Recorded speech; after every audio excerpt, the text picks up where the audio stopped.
Comedy Schools of Radio Network.com. It is Saturday night in America, ladies and gentlemen. My name is Tony Vicich, and I am bringing you a show. Hello, Sherry Huey. Hello, Vicki Greenwald. We're bringing you a show that we call Living on a Thin Line. We do it now. Here's the schedule. If you want to know the schedule, there is now a schedule for the show. Every day at 2 p.m., except Saturdays, when we'll come to you Saturday night at 7. Every day is at 2 p.m., except for Saturdays. We'll come to you Saturday night at 7.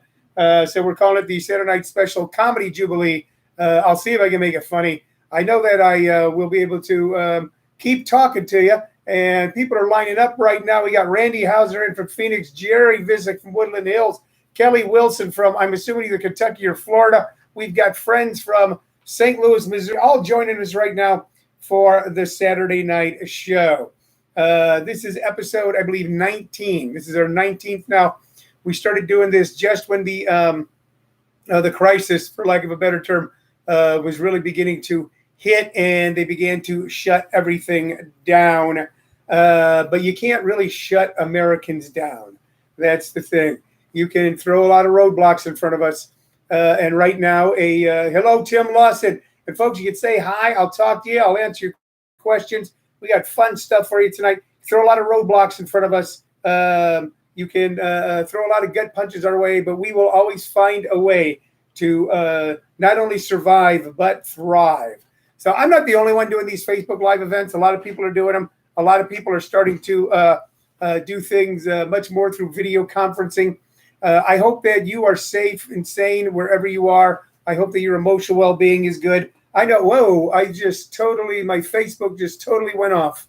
And I lost everybody for a second. And let's go back. There we go. Start live video. And there we're just waiting. And it's causing an issue. It's not popping up.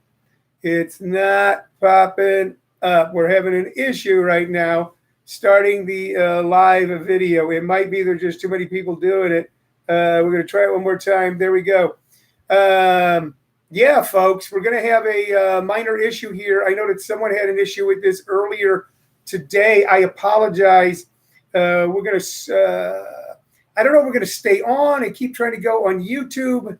You can listen on YouTube right now, and you can watch on YouTube on the Comedy Channel while we try to figure out exactly what went on here with Facebook Live. That totally threw us off.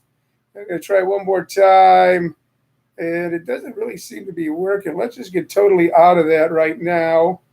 And we're going to look here. Trey Goodman commented on your post. That's it. We're kind of in a holding pattern here because I think almost all of you were watching me on Facebook Live. Live now. Okay. Technical difficulties. Have you got me now? Am I live right now? We should be live right now. Let me know. Someone, the last thing I got was Kelly Wilson saying technical difficulties. And I'm looking to see if anybody else there. It's kind of freezing. It's kind of freezing is what's going on. So I don't know what to tell you. Let's see. Let's try it one more time. Let's get totally out of Facebook. Let's go back in. Let's switch over to here. Let's go to what's on your mind. Let's go to go live. And start live video. And it doesn't quite seem, maybe we're there. Okay, we're live again. So for all of you who kind of popped off, please try to pop back on. It kind of disappeared on us for a second. I don't know what happened. Right now you're seeing me reset the entire thing itself back into its holder. All right, I hope that we get everybody to come back. That was those things are going to happen on occasion. You know, I'm not going to let it flip me out too bad, but we're going to have these minor things going on. But we have popped back on. Hopefully, we'll get everyone back here in a second. And there we got someone back. We just got a thumbs up. I don't know who it was, though. People are starting to come back in. Yeah, it was just a weird thing. Anyway, you know what? I'm not going to belabor it too much. Here's my brother Jerry. Jerry, say something. Say hi. I see that you're back on, so that we got this all together. I got fun stuff for you guys tonight as soon as we get past these technical difficulties. But we are going to come back on. But earlier we had, here's Randy. There's Kelly Wilson back. There's Jerry Vicich back. Okay, we're gonna keep this train rolling all night long. The train kept it rolling all night long. We're gonna you know what? We're gonna meet new and different challenges almost every day now. Almost every day. And we're gonna meet them. Hey, there we are. We're gonna meet them and we're gonna surmount them. First off, for everybody out there, I hope that you're healthy. Okay. And if you are feeling under the weather, that you know that we're going to get better. You know, that we know that you're going to get better. And I know a lot of people are under a lot of stress right now. We've now broke down into two groups, and that is people who are working it all and people who are working themselves half to death. And the reason for that is so many people, all my lovely friends who are in teaching professions and so many professions where you were going to speak to people publicly, you're now working twice as hard because you're doing teleconferencing and you're doing Zoom webinars, and you've had to learn a new way to teach. Several people I know have had to learn how to do that, and it's been exhausting. But we've gotten through this week, and we are here now. So anyway, look, I'm going to kick off with some of the things I got here. Hello, Jim Perry, with some of the things I got here to show you, because every show we show you some novelty or knickknack or doodad, or right here from the home office, here in the outskirts of Phoenix, Arizona. We show you the things that we have here. We've decided that we've got enough stuff in this office. You can't really see it from here. You can see some of the stuff in the back there. You see the baseball pennants and whatnot. But we got enough stuff here to keep you entertained for the long haul. So the first thing we're going to show you, this is cool, and I'm going to give you the history how I got it. Hold on. All right. There it is. Look at that. Everybody see that on Facebook? Yes. Everybody see that on YouTube? Yes. Okay. What is that, ladies and gentlemen? What is that? That is an autographed Jerry Rice. That is a autographed Jerry Rice. It's a little dusty there. I should knock the dust off. My pre-production isn't what it should be. All right. The incredible San Francisco 49er who with Joe Montana went on to give us so many great and memorable NFL moments. Incredible receiver, incredible player. I got this autograph picture. I didn't have to buy this. No. I did not have to buy it. But I did not have Jerry Rice did not sign it for me personally. But I'll tell you how I got an autograph to Jerry Rice was I had a student in my workshop 15 years ago named Josh McDermott. And Josh not only was a very promising student, and the story doesn't end there by a long shot, was a very promising student. He also, no, I did not steal it, Shale. Shale Brenner says you stole it. He also worked as a producer for a morning radio show called the Tim and Willie Show here in Phoenix, Arizona on, Buck Owen Station, which was KNIX. All right. And so a lot of celebrities would come in there, and it was a producer job on radio is not like being a producer in the movies or television. It's not a one-up. It's a really hard-working job. And while the DJs off on those morning shows were making fantastical amounts of money, the producers were making, waiter money, But it was a great experience for him. He loved doing it. He had to get up at 3 a.m. every morning to be at the station at 5, and they interviewed everybody in the entire world. It was a very popular, powerful radio station. And for some reason, one day he walked into my office when I was leasing a theater in Scottsdale. I was leasing a space that I turned into a theater. He goes, "Here, I got this for you." And he gave me that autograph of Jerry Rice. And then I took it and had it framed. So Josh McDermott, a promising student who, just as a favor to me out of the goodness of his heart, got Jerry Rice to sign a picture and gave it to me. And I thought that was pretty neat. Josh McDermott was a promising student, and he was a radio show producer. He had never been to Los Angeles. And then one night after one of my classes, He and I drove from Phoenix, Arizona to my home in Los Angeles. So the first time he was ever in LA, he stayed at my house. Stayed at my house a few times. Eventually, he got on a show called Last Comic Standing. And then eventually from there, he got an agent. And eventually from there, he ended up on some silly show called Retired at 35. And eventually he ended up as a regular on The Walking Dead. Eugene on The Walking Dead. So Eugene, the man who plays Eugene on The Walking Dead, when he was a younger guy, went and got me an autograph of Jerry Rice. I think that's pretty fucking cool. So that's one thing we're going to show you. We're going to talk albums now. We're going to talk music, talk about some of the things in my record collection, and the reason that we do this, the reason we're doing this show. Why are we doing this show? It was suggested to me. It was suggested to me by a man named Jim Lacey, who is a really talented and creative guy who I've gotten to know totally and completely from social media, and totally and completely for the most part, even though we've been friends for some reason. You know, he's a friend of a friend, and we got friended on social media, became good friends during the crisis. And he was very complimentary of some of the things that I had been doing. And it was his suggestion. He goes, why don't you do this on a regular basis during this, so people may have something to look forward to. And what he also forgot to maybe mention is that I would have something to look forward to as well. So we decided to do it, and now it's a part of Shirley and I's day. I don't know what your day consisted of. I can kind of guess what your day consisted of. Your day probably consisted of what my day consisted of, which was for the most part staying home. But we did, for the first time, I'll tell you what we did today. For the first time in about a week, we left the neighborhood. Now, for the most part, we've been here in the house, but we've got enough house to be able to wander around comfortably, even though it's a small house. It's enough house for the both of us to wander around in comfortably. And we've got a backyard, which is full of weeds, and that's been one of our projects, is pulling these weeds. I just really let the weeds go this year because I was so darn busy and rock and rolling so hard that I totally let the yard go. I'll just hire some guy to do it. But now we are getting the yard back in shape, and we also have a park not too far from us here that I'm able to still walk the dog in. So I've been able to do that on a regular basis, and I'm very grateful for that, to be able to have that kind of comfortable social distancing space to be able to function in. I don't go out and hang out in the park.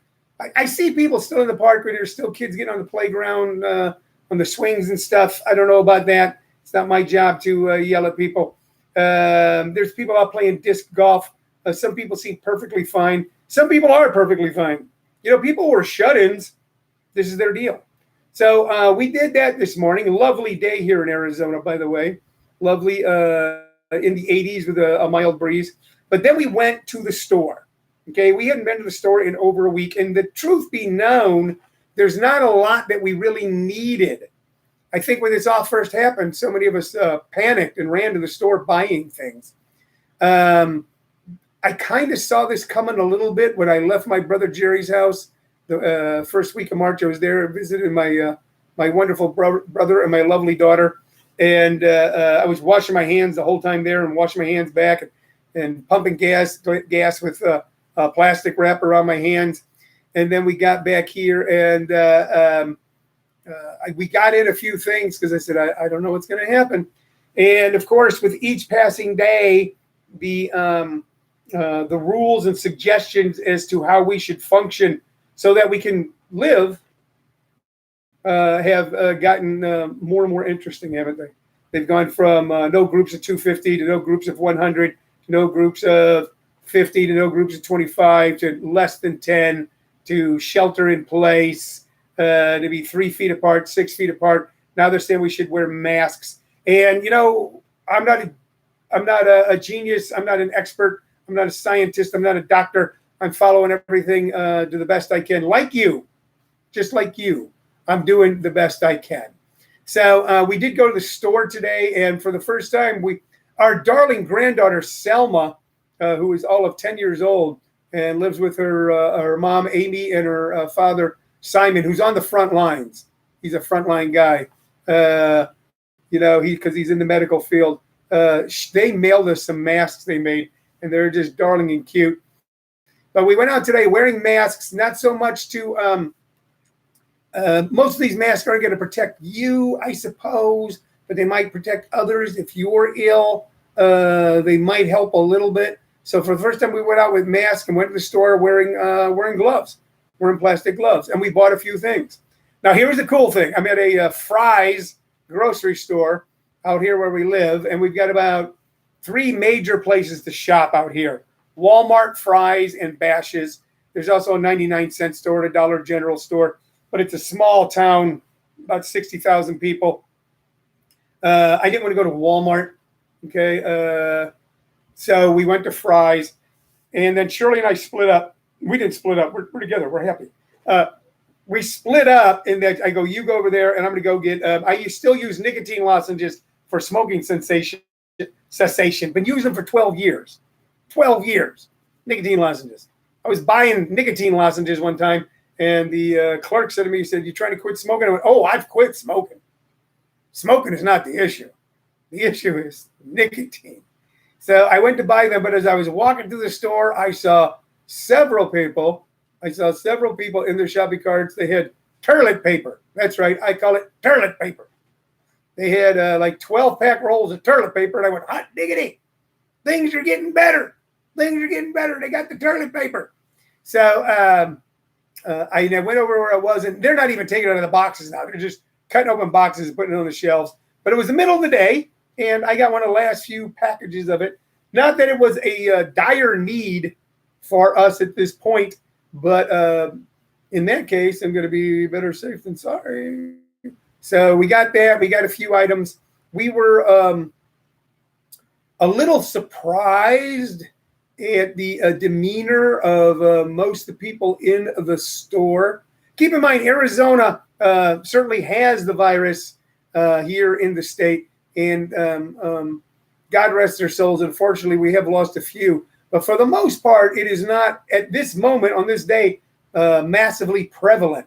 It's certainly not New York City prevalent or Louisiana prevalent or anything like that. But the demeanor of most of the people that were fairly cavalier. Shirley and I tried to make sure we were doing the 6-foot distancing from people. There were some people that weren't. We were wearing masks, but and a few other people were, but for the most part, they weren't. But we got our goods and we got out, and it felt kind of good because there was just a little normalcy to it. Going to the grocery store and a little normalcy to it. But we're basically set where if we didn't have to leave this building for 2 or 3 weeks now, minimum, we would be perfectly fine. Maybe longer if we had to. But that was our big outing today, was to the store. And then I did some work in the yard, gave my dog a bath. All right. Cleaned up myself for this show, and now I'm talking to you. So you can tell me. I'd love to know, Linda James Johnson, how your day was. Stefan George, how your day is. Charles Kaminsky, Alfonso, how your day's going. Shale, anybody who would like to pop on. Randy, Jesus, it just went off again. You know what? We're going to keep popping on and off here, and I apologize. What's going on here?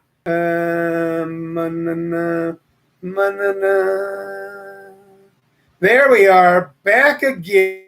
This is going to be an interesting Facebook Live because it's going to be in chunks and pieces. And it usually seems to be happening when I'm touching the phone. So for those of you who see it on YouTube, you can know what's going on here. And of course, those of you on Comedy Schools or RadioNetwork.com, here's people popping back on again. And that's what I'm talking about, is that people are not prone to just quit right now. People are going to go, we're going to keep on keeping on. That's what we're going to do. But I don't know how many people will get back. And I don't know if maybe 7 o'clock on a Saturday night might not be the most opportune time right now to do this. But we'll wait and see if we get a few more people back on. This will be historic, ladies and gentlemen. This will be historic. Years from now, we'll talk about that this was the way that we connected, and that this was the way that we communicated, and some of the issues and problems that we ran into. Brother Jer is back. I don't know who else is back. I'm not touching this there. Shale Brenner's watching. Jerry, hey again. I'm not touching this thing anymore right now until we wrap up, because that seems to be when I begin to have a couple of issues here. So I want to get to the record portion of the show where I show you records and I talk about the artists that I'm either going to recommend if you've never listened to them before.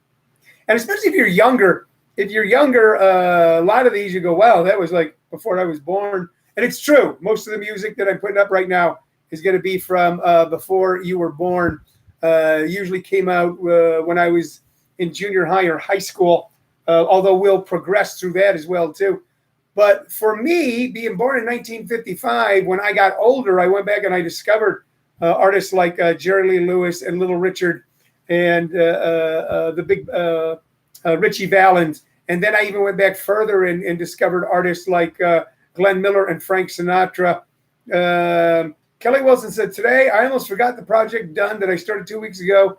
I'm proud that I won't quit till I get it done. Yes, Kelly, we're going to finish our projects. That's one of the things we're going to do. We're going to come out of this better. We're going to be, you know what? We're all going to be like the $6 million man when it's done. We'll be better, stronger, faster. So if this music is old to you, you might want to go out and check it out. You know, old can be new again. So the first thing we're going to show you, and this is Jeremy Schwartz is watching. Hello, Jeremy. The first thing we're going to show you, and this is an album that everybody my age is familiar with, or at least the songs on it. And here we go. I almost showed it upside down. Sorry about that. Bam! Everybody see that? Everybody see that? Everybody see that? Everybody see that? What is that? Okay. If you're a certain age, you know what that is. That is Bob Dylan, Highway 61 Revisited. This is one of the albums that shaped what music sounded like for the next 25 or 30 years. Let me tell you what was on this particular album. Like a Rolling Stone, okay, which was a game changer in music. Tombstone Blues. It takes a lot to laugh. It takes a train to cry.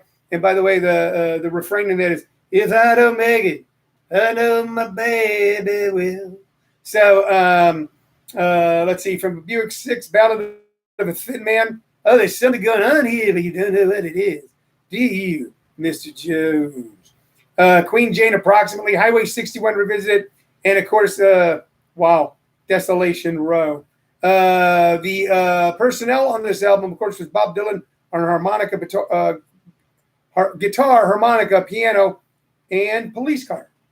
Okay, Jerry said, my brother Jerry said one of his all-time favorite Dylan albums. Sure. Mike Bloomfield, the legendary, great guitarist. You'd totally forgotten now. We're going to talk about him more in the coming days. Mike Bloomfield on guitar. Al Cooper on organ and piano. Paul Griffin on piano and organ. A guy named Bobby Gregg on drums. I don't know what happened to Bobby Gregg. Harvey Goldstein on bass and Charlie McCoy on guitar. And then also two other guys, Frank Owen on piano and a guy named Russ Savukas on bass. I don't know. You know, I don't know. It would be interesting to find out what else Frank Owens and Russ Savukas did, because I mentioned Al Cooper on organ and piano on this particular album. And Al Cooper was an amazing guy, a prolific musician who went with Mike Bloomfield. And I don't know if he asked Mike Bloomfield, hey, I got to go. I got to be in there, man. I heard they're doing something special in there. This whole thing was recorded in New York. I'm trying to see if I could see the where it was recorded. It does not say where. Manufactured by Columbia Records, West 52nd Street, New York. We could probably look it up later and see which studio it was recorded in. But Al Cooper showed up, and Al Cooper was a piano player and a prolific musician, but he had never played the organ. And Dylan was fooling around with Like a Rolling Stone. And they said, well, we're going to need a organ player. And then they asked him, is you're a piano player, you play organ? And he said, yes. And he'd never played the organ before in his entire life. Didn't know the first thing about it. So that song, Like a Rolling Stone, which many people, it starts out with a bam, with a rim shot on the snare drum and then into organ right away, was called the snare shot that was heard around the world. And then that iconic opening with the organ music by a man who had never played the organ before. Al Cooper went on to do some pretty interesting things after that. Done some interesting things before that, but notably after that, he formed a band. He wanted to marry rock and roll and horns. And at the time, hello, Greg Paul, hello, Trey Goodman. At the time, those two were almost like two separate things.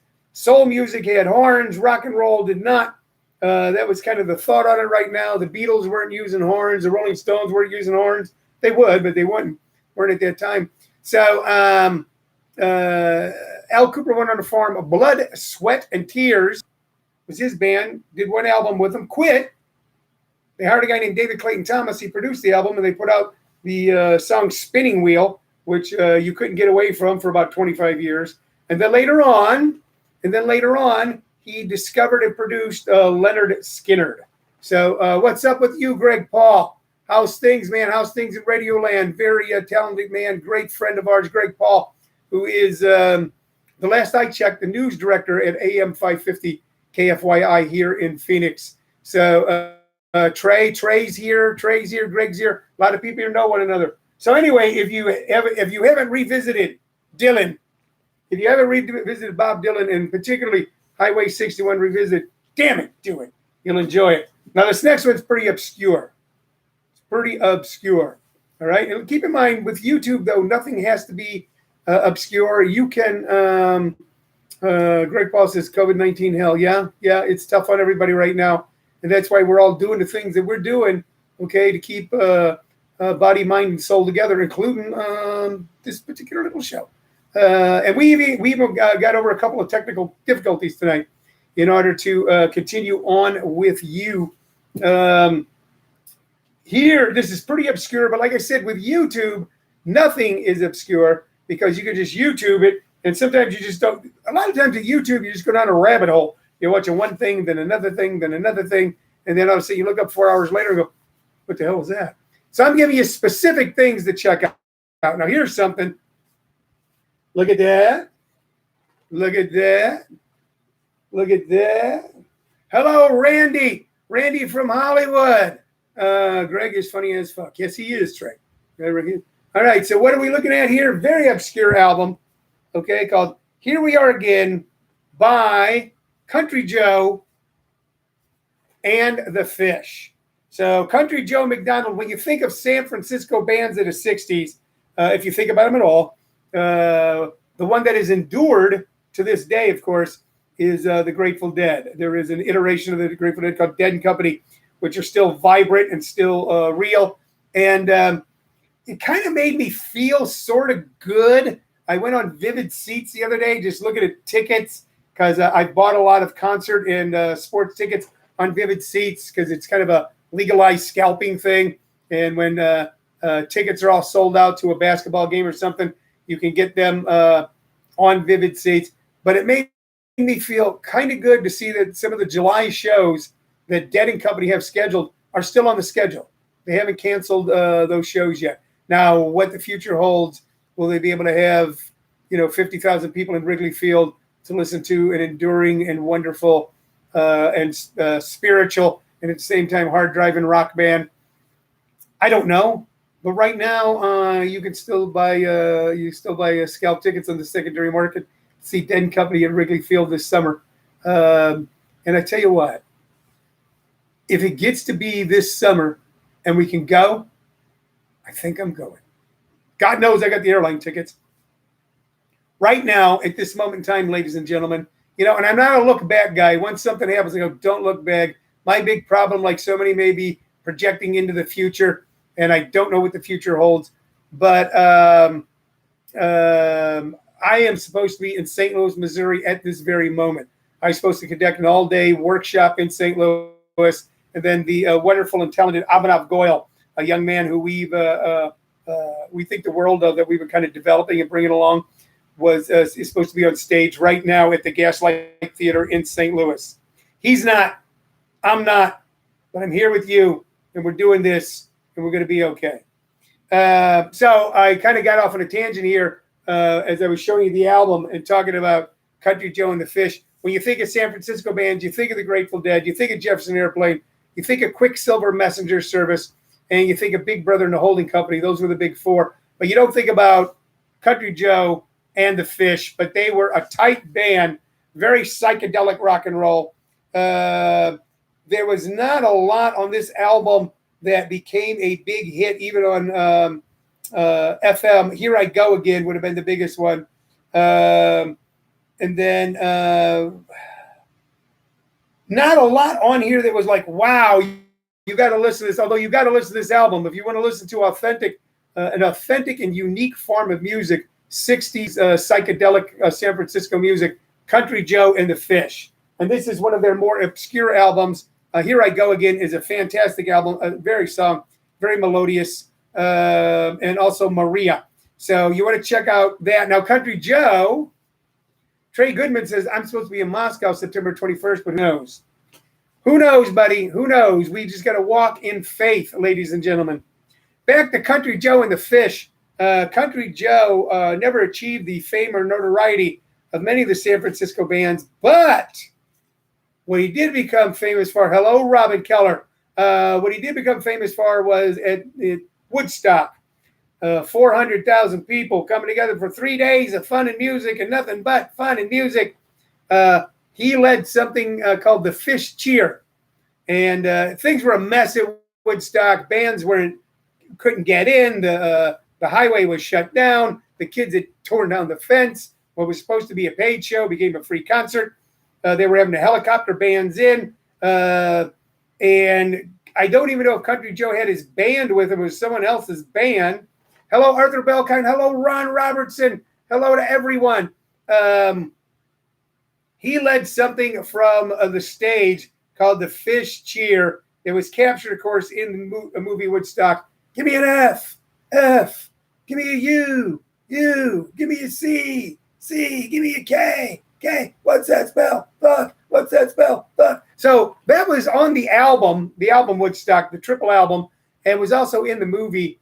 And then he sang 1, 2, 3, what are we fighting for? Don't ask me, I don't give a damn. Next stop is Vietnam. And it became an iconic moment in American pop culture and the anti-war movement, I suppose. But it was a big deal for there to be a record album with the word fuck in it. Kelly Wilson said, be the first one in your block to have your boy sent home in a box. And it's 1, 2, 3. Hello, Lily. Hello, how are you? My brother's wonderful fiance, girlfriend, Lily's on.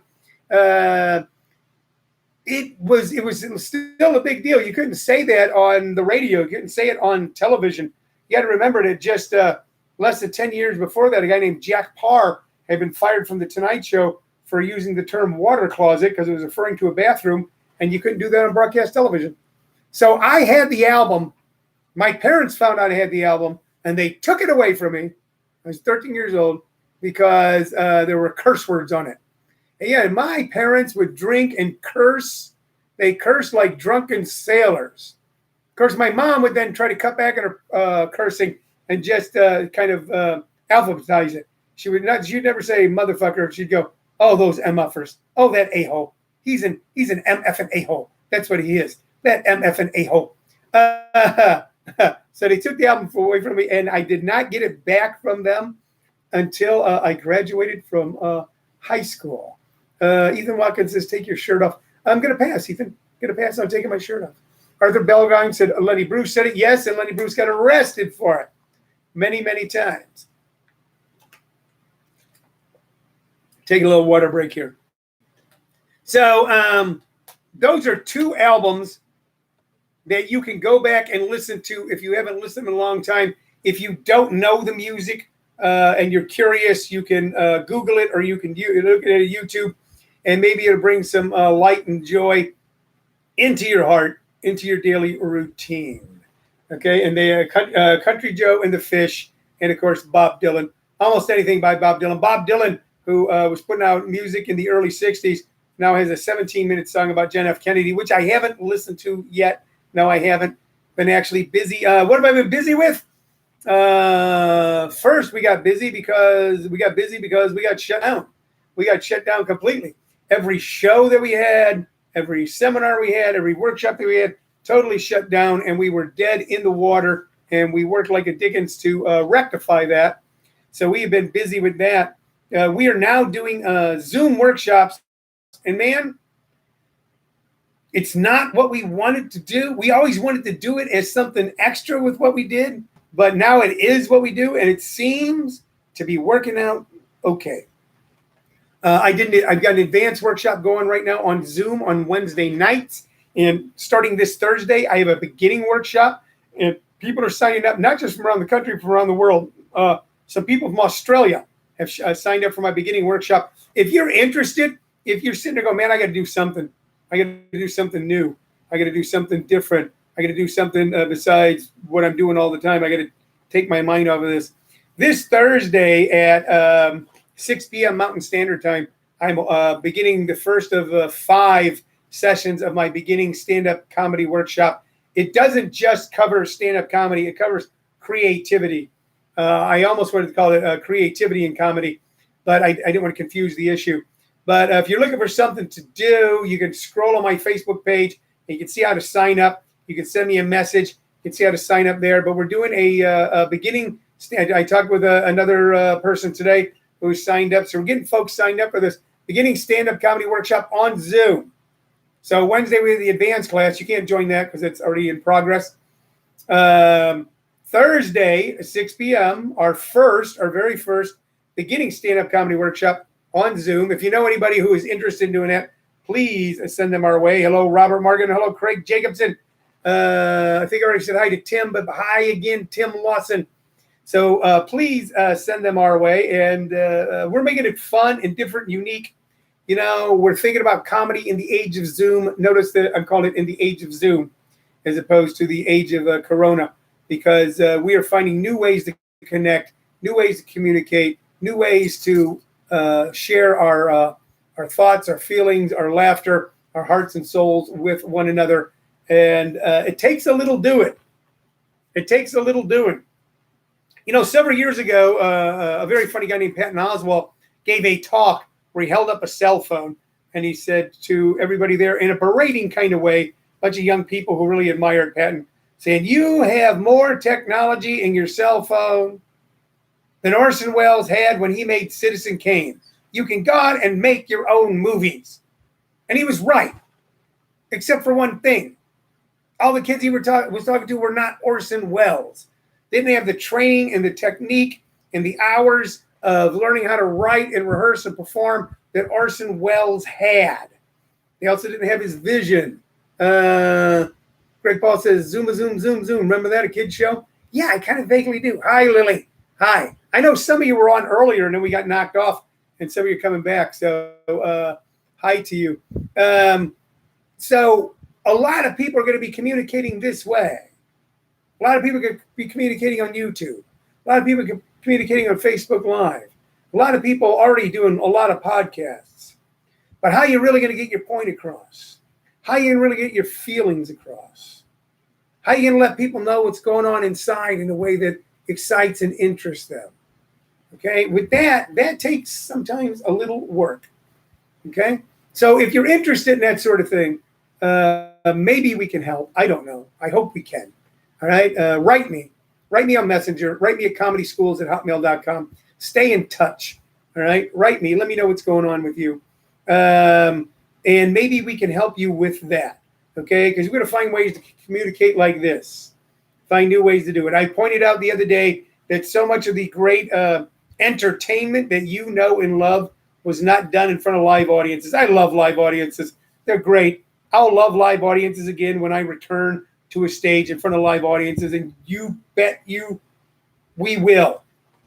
You know, there's been other times in American history when we weren't able to have live audiences, have shows, and we found new technology and new ways to be able to reach one another. But then we got back after the Spanish flu at the beginning of the 20th century, around the beginning and end of World War I. All right, after that, it was the Roaring 20s. All right, and more live entertainment you could shake a stick at. But at the same time, a brand new medium, the medium of radio and the medium of records, had been born out of that situation, not totally out of that situation, but they became alive with that. and people then sit in their houses next to their radio and be able to connect with music 1,000 miles away, the way many of you and I are communicating right now. So I love live audiences, but a lot of the great entertainment that you know and love is not done in front of a live audience. We were talking about these record albums. We were talking about Bob Dylan's Highway 61 Revisited. That wasn't done in front of an audience. I was done in the very sterile, antiseptic environment of a recording studio. All right, with people listening to it behind glass. Hey, Cousin Lori. Hey, Yvonne. How are you guys? All right. A lot of the great comedy movies and television shows that you love, there's no audience there. Okay? It's later on the audience is in there. Trey says, I'm buying a ticket to see you when you do, comrade. Yes, Trey.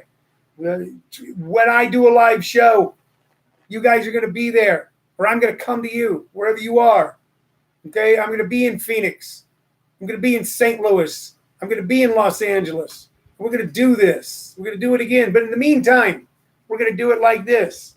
So I'm trying to help people with that.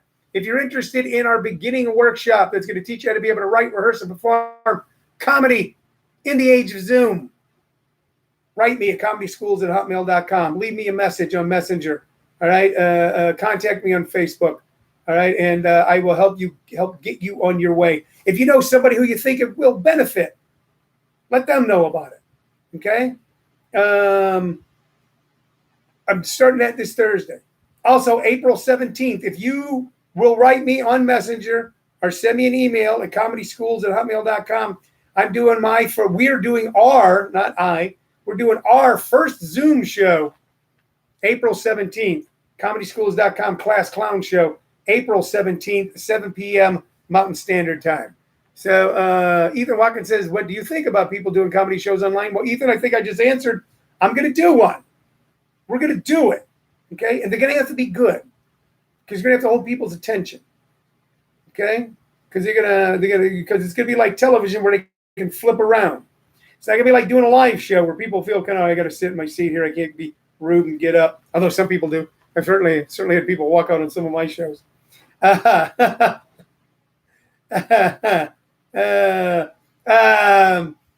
I think it's a great idea, Ethan. I think it's what we have to do, and I think it's what we're going to do while this is going on. We're not going to curl up in balls. We're not going to hide in our rooms. We're not going to do it. We may not be able to leave our houses, but we're not going to hide in our rooms.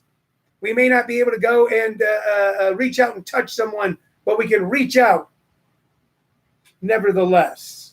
So that's what I think about it. And I'm doing my first one April 17th. If you're interested in attending that show on Zoom, write me at comedyschools@hotmail.com or send me a message at Facebook Messenger. Don't leave it here. I'll forget. Okay? Craig Jacobson says, love your laugh. You know what, Craig? I'm glad to see you here, man. Craig, you are an inspiration. You're a wonderful guy.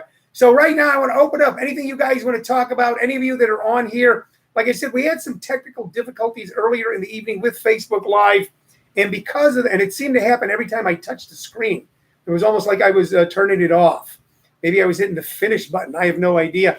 But if you have any questions right now or anything you want to talk about, you can leave it right here, and we'll discuss it. Okay? That's one of the cool things about Facebook Live. I can see in real time the things that you type in. We've had some good discussions on this show. We talked about is a hot dog a sandwich. We talked about that. We talked about the proper way to make a sandwich. We've talked about music. And by the way, I don't have to talk about music every time. We're reaching around here. We decided we're going to bring this room to you. All the magical, cool little stuff I have sitting in this room right now. I can bring to you every day. So we just have something to, when did you touch the screen? Oh, earlier when I first started, I was scrolling, Greg, and I think both times I scrolled, I hit the finish button and actually knocked us off the air or offline. I don't know if we're on the air or online. We're not on the air. The term on the air comes because radio waves go through the air and then are picked up by antennas. So that was earlier. So I'm not going to do that now because I don't want to risk it now. We're at the end of the show anyway until we finish up. All right. So you guys think about it. Tomorrow, Sunday, I'm back at my regular time, 2 p.m. Mountain Standard Time. You got to look up when that is where you are, because I try to help people, but sometimes I get it wrong. Right now, we are the exact same time as the West Coast because they're in daylight savings time. Greg Paul says, talk about doubt and how that must be conquered to be a good performer. I think we can talk about that a little bit. So the first thing to know about doubt is everybody has doubt. Everybody is insecure. All right? There are the creepy crawlers that come popping into your head. A lot of it is projecting negatively in a negative way into the future. And that's why you got to be so in the moment. That's one of the things I love about doing this Facebook Live show, or love about performing, is during these times, I am totally in the moment. I was looking at my producers moving around over there for a second. I am totally in the moment, and the concerns of the past and the concerns of the future do not exist because I'm in the moment. The main thing is once you perform, you got to remember this. Okay, so I'm going to show you this again, okay? So that is a Bob Dylan album. That is a Bob Dylan album. I think, and many people think, that he's one of the most important musical forces in the 20th century, into the 21st. Other people can't stand him. They don't like his voice. Oh, songs are boring. Yeah. All right. So first off, to know this, no matter what you do, someone's not going to like it. Okay? Someone's not going to like it. There's performers that are huge stars today, and I go, I don't get it. I don't put anybody down. I go, oh. It's like we got a pal in town who I love who always makes fun of Justin Bieber. And I go, you know what? Justin Bieber isn't for you. Justin Bieber is for kids, man. He's not for 50 and 60-year-old guys. So no matter what you do, someone's not going to like it. Someone's going to have a comment on it. You have to set that aside. Okay? There's a great saying. There's a great saying that can help you with doubt. And I get this from 12-step work. And the saying is, what you think about me is none of my business. Hello, Mary Brown. What you think about me is none of my business. You just have to move forward in faith.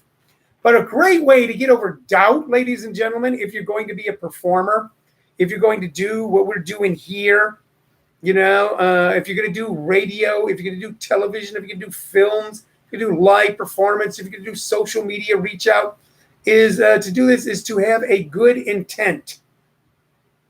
So let me tell you something about you. All of you out there, I know something about you, okay? And it's a good thing that I know about you. And let me tell you what that good thing is. That when you are being of service to others is when you are at your best. When you are being of service to others is when you are at your best. I've watched people with their children and see the way they are, the way they totally change with their children. I've seen people when they've been giving. I've seen people when they're going the extra mile. That's when they're at their best.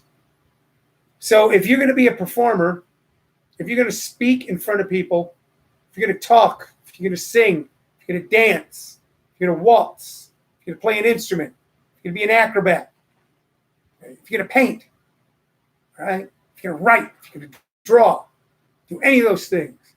Have a good intent. And the good intent is for the people who will experience what you're doing, that you want them to have a wonderful time, that you want to add to their existence. There is that performer who actually takes.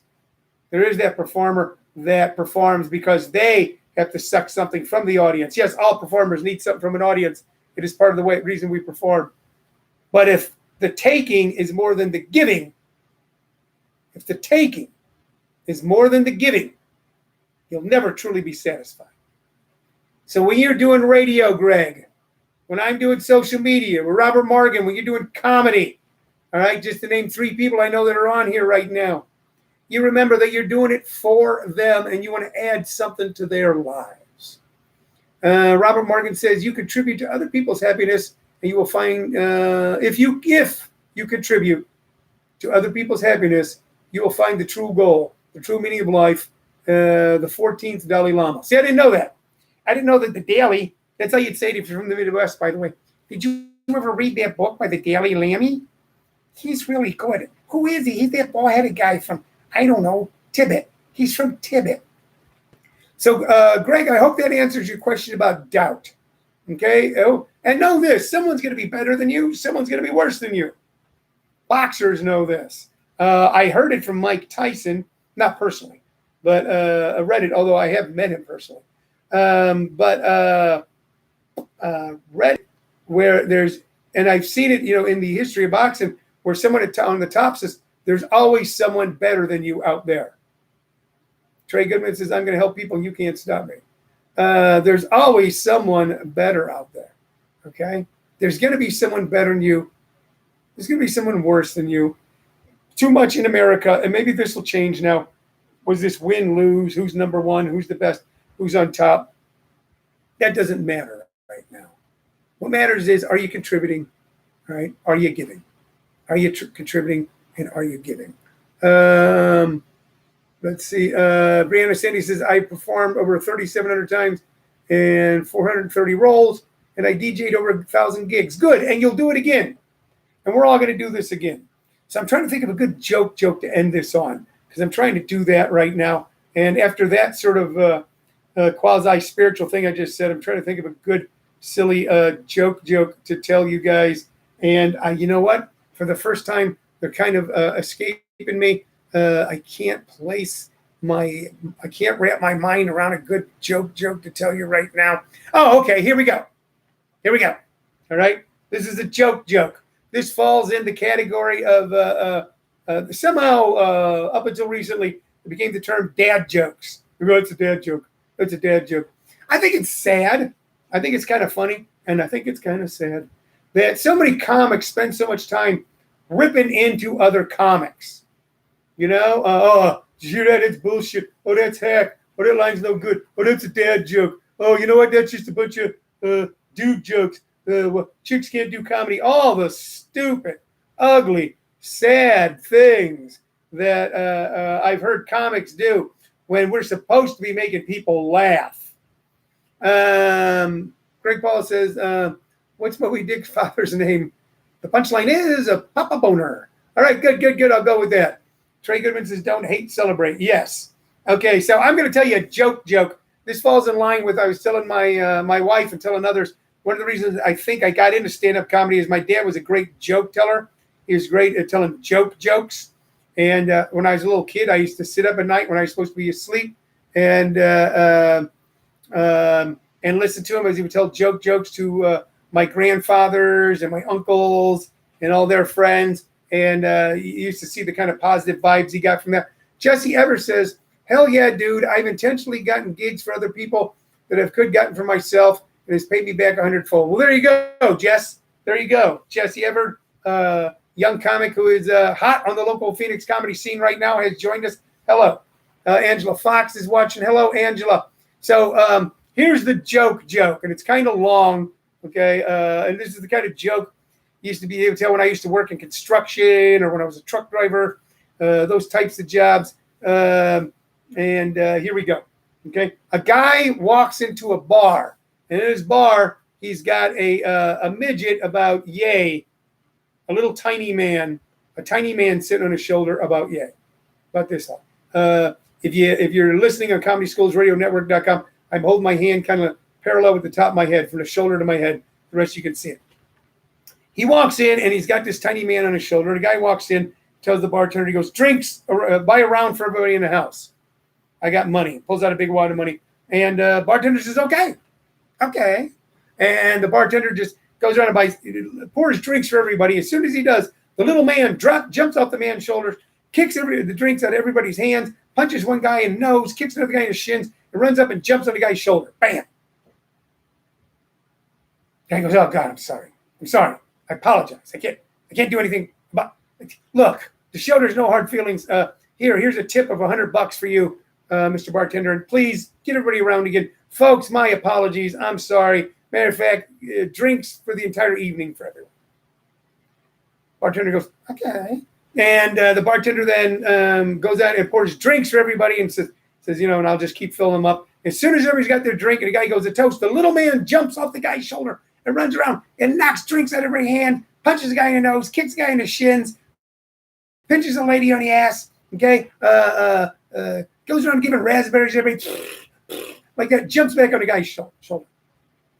Bartender goes, what the hell, buddy? And the guy goes, I'm so sorry. I'm so sorry. Listen, to make it up, the bartender goes, no. What's with this little guy?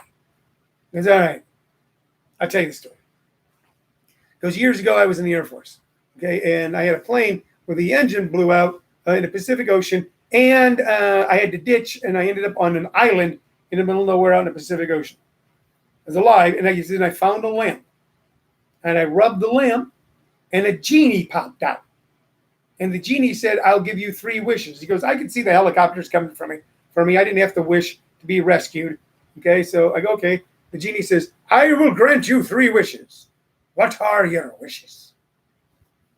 So he goes, wow. So the first thing I wished for was all the money in the world and never want or fear for money. And he goes, and I don't have to. Every morning I wake up, and there's like $10,000 in my pocket, and if I spend that $10,000, every year there's another $10,000. Money. Make it rain. Make it rain. I got money everywhere. Because that was my first wish. Bartender goes, okay. He goes, my second wish, I wished for the most beautiful woman in the world to be my wife. He goes, and my wife is the most beautiful woman in the world. She could win Miss Universe. She could win Miss United States. She could win Miss America. She could win. As a matter of fact, they asked her not to do those contests because she would just win every contest and would throw it off completely. Bartender goes, okay. So your first wish was for money? He goes, yes. Second wish was for a beautiful wife? Yes. He goes, and what was your third wish? Is my third wish? I wished for a 12-inch prick, and this is what I got. Okay, that's your joke for Saturday night, ladies and gentlemen. We talked about Jerry Rice. We talked about Country Joe and the Fish. We talked about Bob Dylan. We're going to be back with you at 2 p.m. tomorrow for our regular half-hour show. We went about an hour tonight. Sorry about the technical difficulties in the beginning, but once we got rolling, we got rolling. I'll take any final thoughts from anybody right now. Otherwise than that, you stay safe, you stay sane, you stay protected, okay? We're going to get through this. We're going to get through this, and we're going to be just fine, all right? My name's Tony Vicich. For my producer, who just happens to be my wonderful wife, Shirley Lowe Vicich, I want to thank you for watching. Thank you for listening. Always catch us on YouTube on the Comedy Schools channel. Listen to us on ComedySchoolsRadioNetwork.com. And, of course, here on Facebook Live. Good night, everybody. Good night. Okay. All right, for all of you on YouTube, okay, let me say good night to you, too. Okay, this will be here for you to watch later. I got a nice compliment the other day, although I'll have to go back and look at it. Someone did put up a note on one of the shows saying you deserve a lot more followers. And you know what? You deserve good things, too. Good night, everybody. Good night.